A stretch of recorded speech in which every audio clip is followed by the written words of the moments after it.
आज देश की बागडोर पंडित जवाहरलाल नेहरू के हाथ में नहीं है कि जिन्होंने किताब लिखी थी डिस्कवरी ऑफ इंडिया।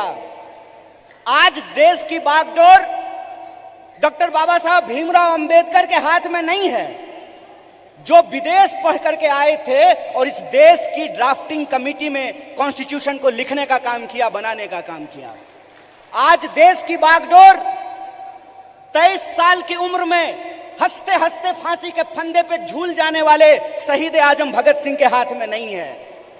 आज देश की बागडोर एक ऐसे इंसान के हाथ में है जो अपनी पत्नी की जिम्मेवारी ना उठाया हो, वो देश की जिम्मेवारी उठाएगा। बताइए,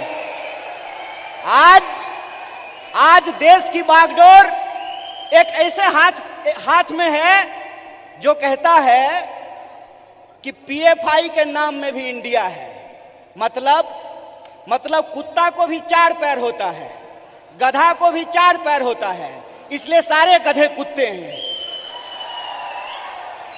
अगर ये रीजनिंग मैं लगाऊं, जो रीजनिंग इस देश के प्रधानमंत्री ने लगाया है, तो मैं ये कह सकता हूं ना कि प्रधानमंत्री जी को भी 2 आंख है और गधा को भी 2 आंख होता है।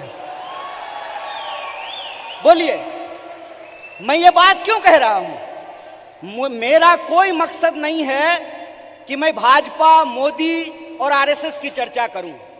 मैं सिर्फ आपको बता रहा हूं कि कितनी गंभीर परिस्थिति में आज हम खड़े हैं।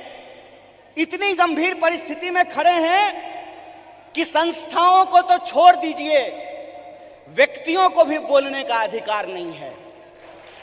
इसीलिए जब आज आप यूथ कांग्रेस का झंडा अपने हाथ में उठाए हुए हैं, जब आप कहते हैं यूथ कांग्रेस जिंदाबाद, इसका क्या मतलब है? इसका मतलब यह है कि जिस देश की 55% आबादी नौजवान हो, जिस देश में दुनिया का हर 5वां युवक भारतीय हो, जिस देश में 45 साल में सबसे ज्यादा बेरोजगारी हो, और जिस देश में जिस दिन कारगिल विजय दिवस मनाया जा रहा था, उससे ठीक कुछ दिन पहले कारगिल में लड़ने वाले शहीदों के परिवार के साथ कैसी नग्नता की गई है, ये वीडियो आप लोगों ने देखा है। इसीलिए आप अपनी जिम्मेवारी को समझिए। आप इस गंभीर समय में जो आपकी भूमिका है उसको आपको समझने पड़ेगी। और मेरा मानना बिल्कुल साफ है, जैसे बिना विचार की कोई राजनीति नहीं होती है, उसी तरह से बिना नौजवान के, बिना विद्यार्थी के कोई पार्टी सत्ता में नहीं आ सकती है। इस बात को याद रखिएगा। अगर आप चाहते हैं कि इस देश में सत्य का शासन हो और सत्ता पे बैठे हुए लोगों का जो अहंकार है, उस अहंकार को चकनाचूर किया जाए, जिस लोकतंत्र की बुनियाद पर, जिस जमहूरियत के दम पर आज उनको कुर्सी पे बिठाई गई है, अगर आप उनको नीचे उतारना चाहते हैं तो इस बात को आपको समझना पड़ेगा कि इस देश के नौजवानों और विद्यार्थियों को सबसे बड़ी भूमिका निभानी पड़ेगी। अगर भारतीय राष्ट्रीय कांग्रेस शरीर है तो एनएसवाई और यूथ कांग्रेस को दोनों हाथ बनना पड़ेगा। यह बात हम लोगों को समझना होगा।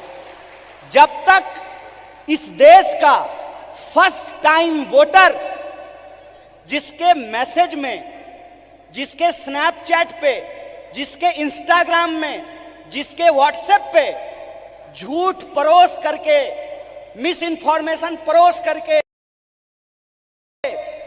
उनको गुमराह किया गया है, जब तक उनके सामने हम सच्चाई लेकर के नहीं जाएंगे, जब तक हम घर घर नहीं पहुंचेंगे, जब तक हम स्कूल नहीं पहुंचेंगे, विश्वविद्यालय नहीं पहुंचेंगे, तब तक इस सत्ता पे बैठे हुए लोगों को हम सत्ता से बाहर नहीं कर सकते हैं और लोकतंत्र को बचा नहीं सकते हैं।